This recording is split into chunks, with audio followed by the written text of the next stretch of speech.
Bonsoir à tous, bienvenue dans Accès Direct. Nous sommes ensemble pendant une demi-heure. N'hésitez pas à réagir sur Facebook et sur les réseaux sociaux tout au long de l'émission. Nous allons parler sport aujourd'hui et nous recevons d'abord Gaylord Pedretti, qui est le fondateur du Hi-Fi Festival qui aura lieu du 6 au 8 octobre. Ensuite, place à la chronique sport de Sébastien. Il recevra Benoît Cosnefroy, il est champion du monde des sports de vélo sur route. Et nous contacterons Marion Aerti, snowboardeuse professionnelle. Je le répète, si vous avez des questions ou des réactions, n'hésitez pas à les laisser sur Facebook. Mais avant, les titres du JT, Fanette avec vous. Et on va à Genève. Oui, on va à Genève, c'est en une de la tribune de Genève justement aujourd'hui et l'info risque de faire des émules. Vous le savez peut-être, le cannabis, alors non, parce que ça c'est la revue de presse. Ça c'est la revue de presse. Donc ça commence bien pour un lundi, Olivia, on est bien. Non, donc le titre du JT c'est aussi à Genève, c'est pour ça que ça m'a un petit peu embrouillée. On a une collègue qui est partie voir le dernier spectacle de la compagnie urbaine, ça a fait beaucoup de bruit sur Genève. C'est un spectacle, on voit là quelques images, qui a mis en scène en fait les glisses urbaines, ça s'appelle ZUP. Oui. Le spectacle a un succès fou, donc on a été voir un petit peu à quoi ça ressemble. Et ensuite, direction Rumilly, où le chantier de l'hôpital va démarrer. Voilà, c'est l'ancien hôpital, vraiment dans le centre de Rumilly. Il n'y a plus de patients depuis 2014. Donc vous le voyez, c'était complètement à l'abandon. Donc ça va être réaménagé. Donc c'est un gros chantier. On va voir un petit peu ce que ça donne. Et puis maintenant, place à la revue de presse. Donc cette fois-ci, voilà, c'est bien ça. On commence avec l'article de la Tribune de Genève et les Genevois qui voudraient exporter du cannabis en France. Voilà, donc on le sait, hein, le cannabis a beaucoup de succès en Suisse. Imaginez l'exporter en France, un pays nettement plus répressif en la matière. C'est une toute autre affaire, on peut lire ça sur cet article. Eh bien, 3 Genevois ont voulu tenter l'aventure. Ils sont prêts à exporter dès aujourd'hui leurs produits dans des points de vente français. L'astuce, en fait, c'est proposer un produit avec 0,2% de THC. C'est la substance psychotrope du cannabis. Ça, c'est autorisé par l'Union européenne. On aura donc, je pense, l'occasion d'en reparler. Très bien. Et puis toi, tu t'es intéressée à Gaël Faye qui est venu faire un petit tour chez nous. Effectivement, donc on a cet article du Dauphiné, Gaël Faye, qui est à la base donc, qui est un rappeur. Et il a aussi écrit un livre qui s'appelle Petit Pays. Il avait remporté d'ailleurs le dernier prix Goncourt des lycées. Il est venu réaliser le clip de son dernier tube qui s'appelle Tôt le matin. Il était à Chambéry-Les-Hauts et au Cormet de Roseland pour tourner le clip. D'ailleurs, je vous laisse regarder un extrait avec des paysages magnifiques.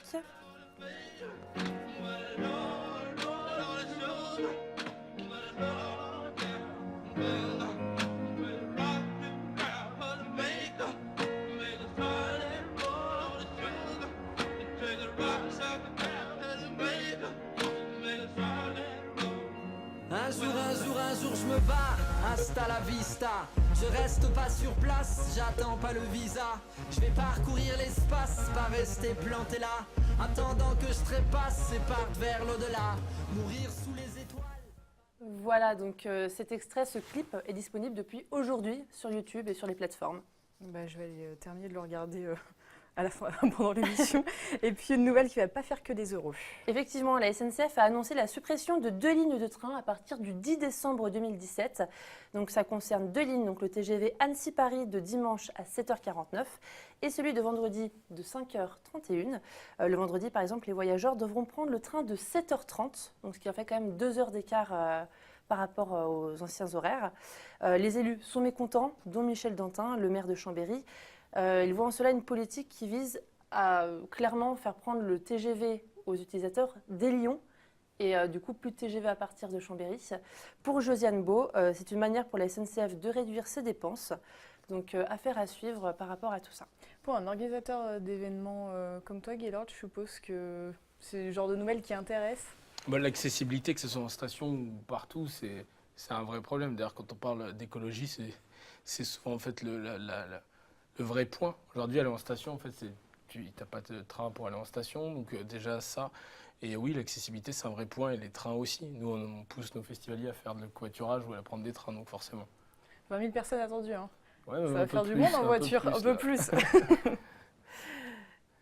Et puis, merci Fanette. C'est à vous maintenant. Alors non, alors juste une dernière info parce qu'on a appris sa disparition ce Effectivement. week-end, Olivia. Et Libération nous propose son portrait. C'est André Campana qui est décédé ce samedi à l'âge de 77 ans. Il était notamment journaliste au Figaro pendant 17 ans. Il était aussi connu pour avoir produit de nombreuses émissions à la télé, comme Vendredi sur France 3 ou encore et surtout à Armes égales. C'était pour la première fois en France à la télé. L'opposition et la majorité avaient le même temps de parole. Et puis André Campana est aussi le fondateur de plusieurs chaînes de télévision locales, dont 8 Mont-Blanc, TV8 Mont-Blanc à l'époque. C'était en février 1989, en marge du festival du film d'Avoria. Donc c'est un portrait à lire sur Libération. Merci beaucoup Fanette. Ce coup-ci, c'est bon. C'est tout bon. Merci Je vous laisse retourner en régie. À tout à Et l'heure. puis à tout à l'heure pour le JT. Maintenant à vous, Gaylord. Donc vous êtes le fondateur du Hi-Fi Festival. Merci d'être avec nous. Plaisir. En quelques mots, c'est quoi le Hi-Fi Festival? C'est une sorte de festival de Cannes du ski, sauf que la différence, c'est que nous, aujourd'hui, les festivaliers, comme les acteurs, les skieurs et les stars du ski, on les mélange, en fait, donc il n'y a pas de barrière. Et c'est un peu le lancement de saison d'hiver, en fait. Nous, au Hi-Fi Festival, on dit que ça y est, la saison d'hiver est lancée.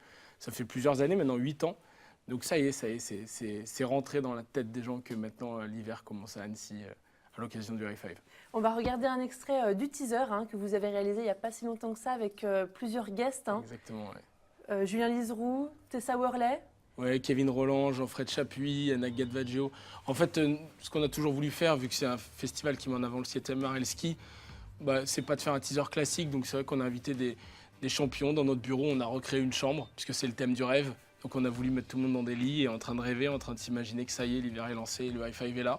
Donc là, on voit Julien Liseroux, Tessa, on voit Mathieu Fèvre, la team Valoche, Sam Favret. On a un casting de rêve pour une C'est édition de incroyable. rêve.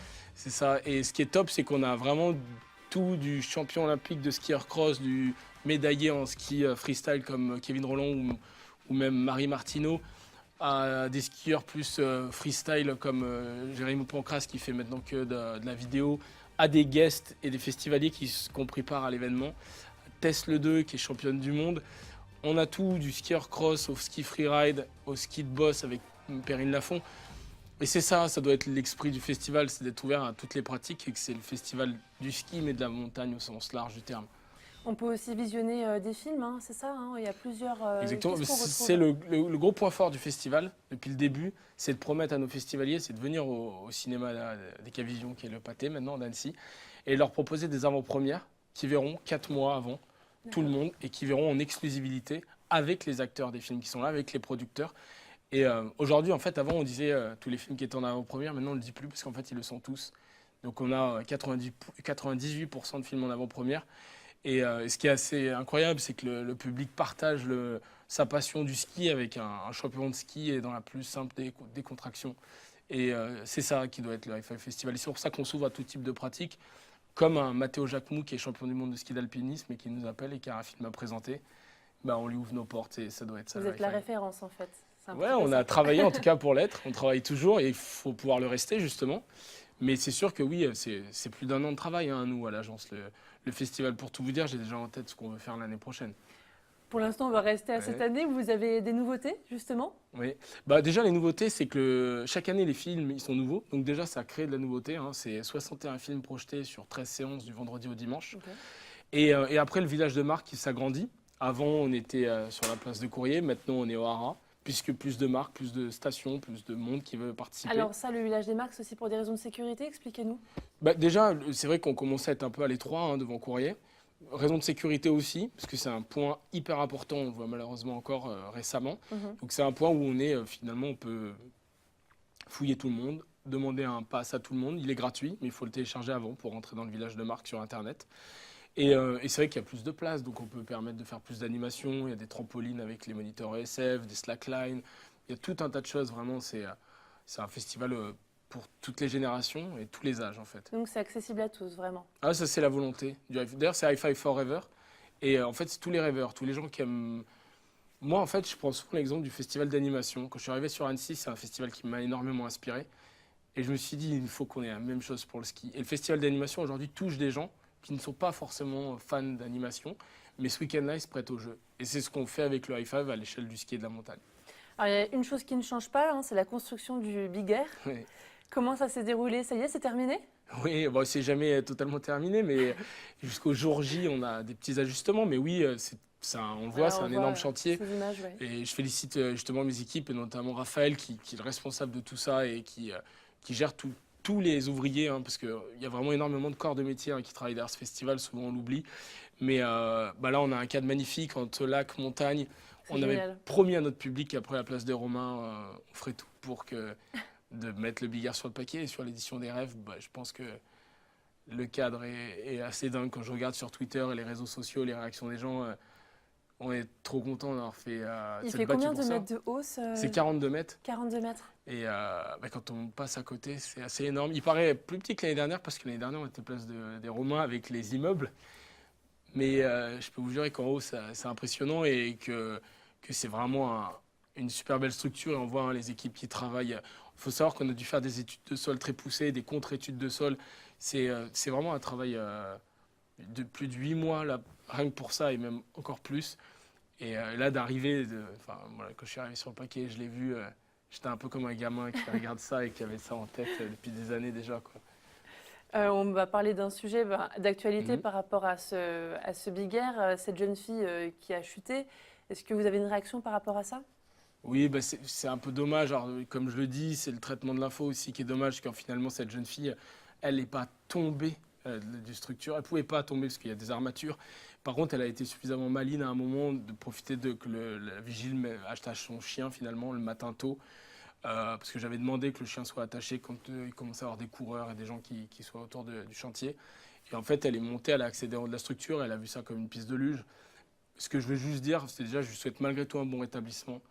Je veux dire aussi aux jeunes bah, que faire la fête, tout ça, c'est bien. Mais faut prendre en compte qu'on n'a qu'une vie, en fait. Faut pas la gâcher si bêtement avec des blessures. Là, elle a une fracture du tibia. C'est pas une blessure grave. Plus de peur que de mal, quoi. Voilà, exactement. Mais ça aurait pu être ennuyeux. Et en fait, bah, ce qu'on veut, c'est rassurer tout le monde. Ne vous inquiétez pas, il y a beaucoup de sécurité autour de l'événement et que ça ne se renouvellera pas. Alors justement, c'est la dernière année que le Big Air Soch est à Annecy. Pour quelle raison? En fait, déjà, notre métier, c'est de se renouveler et d'étonner. Et on ne veut pas tomber dans la facilité. Alors, c'est compliqué à faire un Big Air, mais c'est facile de se dire on fait ça et tout le monde en parle. Et on a des idées pour 2018. Encore De plus continuer à grande. étonner, on a déjà notre thème. Et le IFA attirait déjà énormément de monde. Et le Big Air a donné une tribune et une lumière sur le festival dont on veut profiter pour aujourd'hui proposer en 2018 un nouveau format. C'est vrai que la neige, on ne va pas se mentir, ça a pu énerver certaines personnes qu'on fabrique de la neige.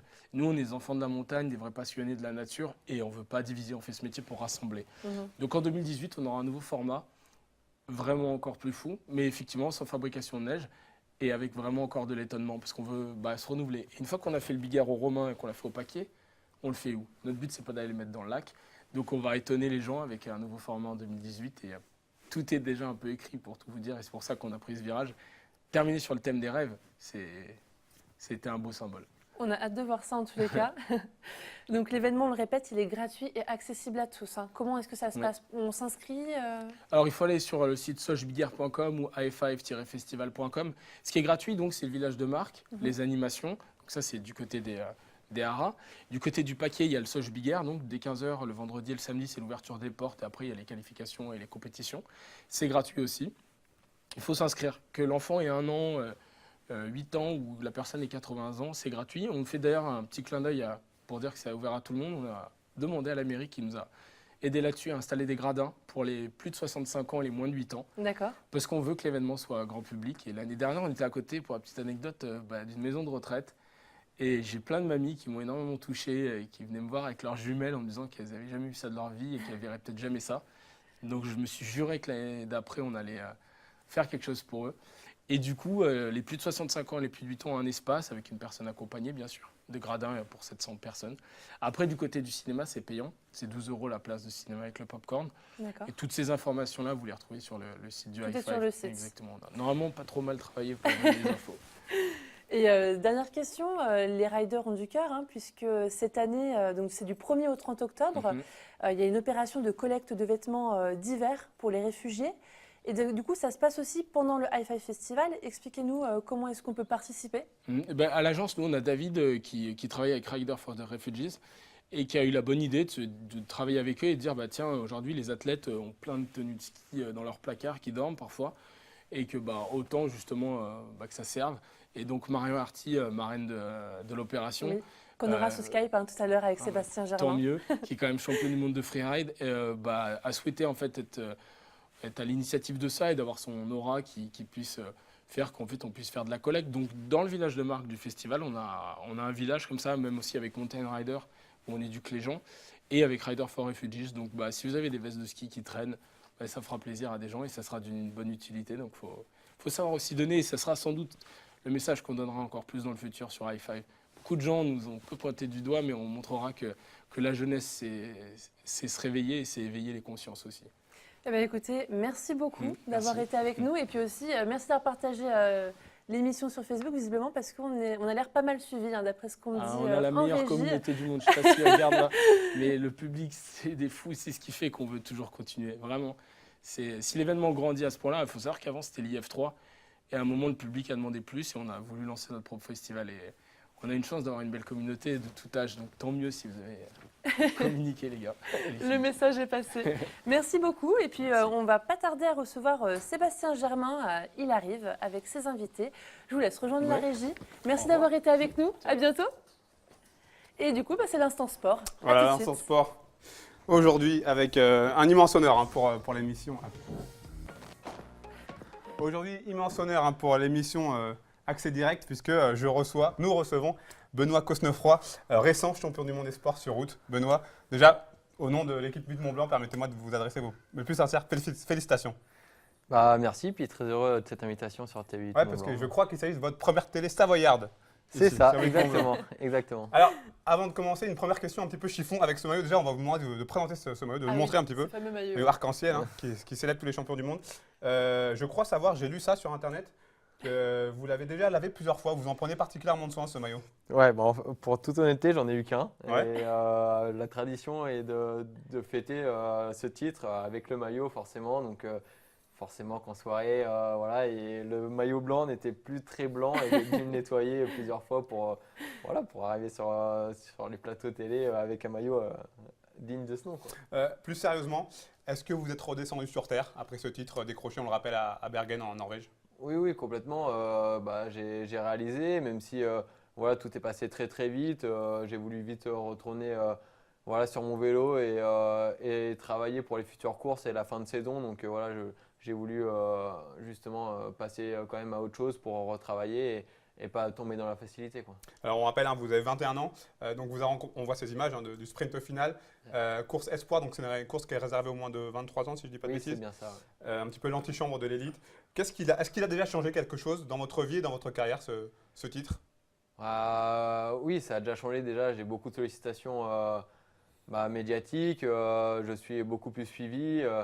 Après, gagner un titre de champion du monde, c'est un peu le rêve de tout coureur, même si c'est entre guillemets que U23, c'est quand même un maillot que tout coureur rêve d'avoir et d'avoir ce maillot et de l'avoir chez moi, c'est quand même une grande fierté. Donc de toute manière, ça a changé ça. C'est un maillot que j'aurai toujours chez moi et la notoriété n'est plus la même dans le peloton.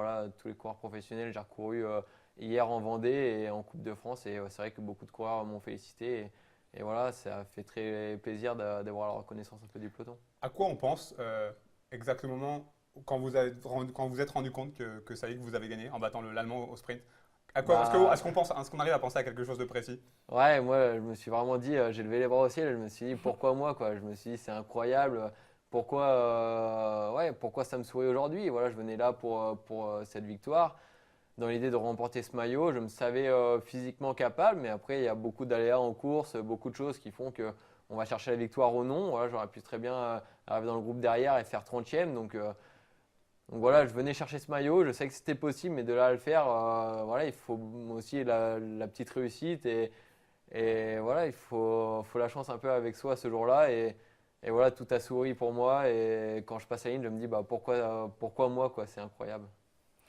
Messieurs, je crois qu'il est temps de passer au reportage de Sébastien. Tu étais samedi soir à la salle Châteaunoux pour du handball.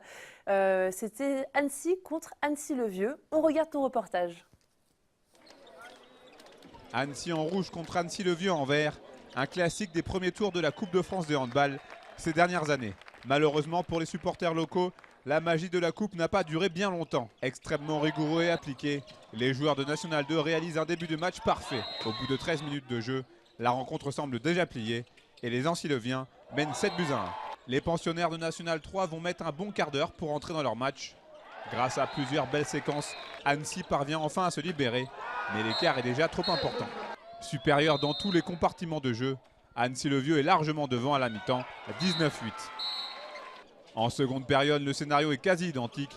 Les hommes de Cédric Paty enfoncent le clou en s'appuyant sur un froid réalisme. Après 40 minutes, le CSAV mène déjà 25-11. Dépassés, les Annéciens ont néanmoins de l'orgueil. Et ils vont le démontrer lors des 20 dernières minutes, où ils sont plus efficaces et plus adroits que leurs adversaires. Malgré une belle remontée en fin de match, Annecy s'incline au final 31-25. Et c'est Annecy-le-Vieux qui poursuit sa route.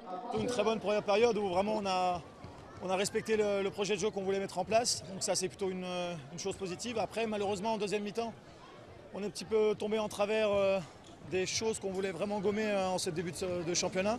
Après il y a eu beaucoup de rotations, tout le monde a eu temps de jeu, tout le monde a pu participer à cette victoire, donc c'est plutôt un point positif.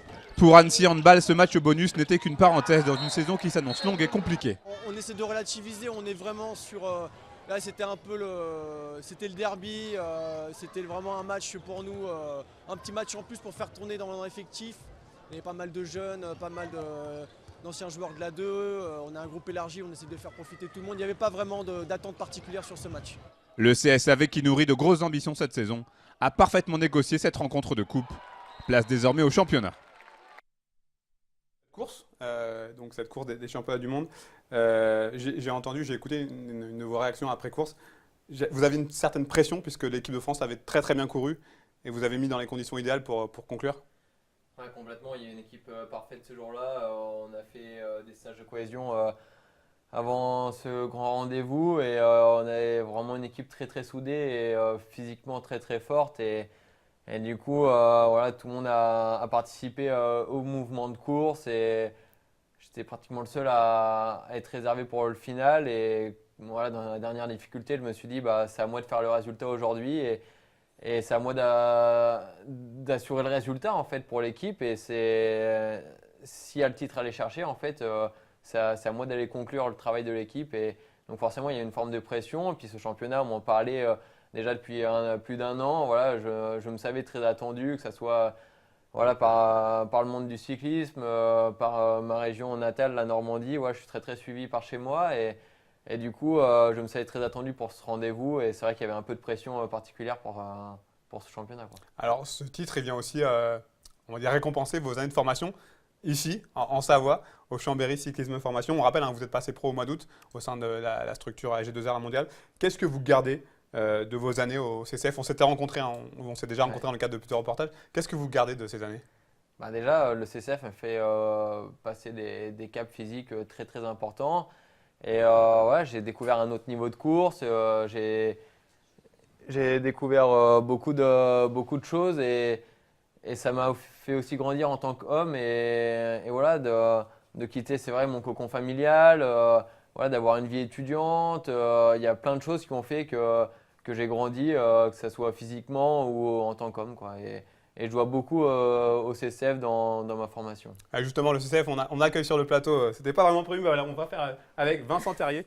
Vous êtes le directeur sportif de cette structure. Venez vous installer, on se connaît bien.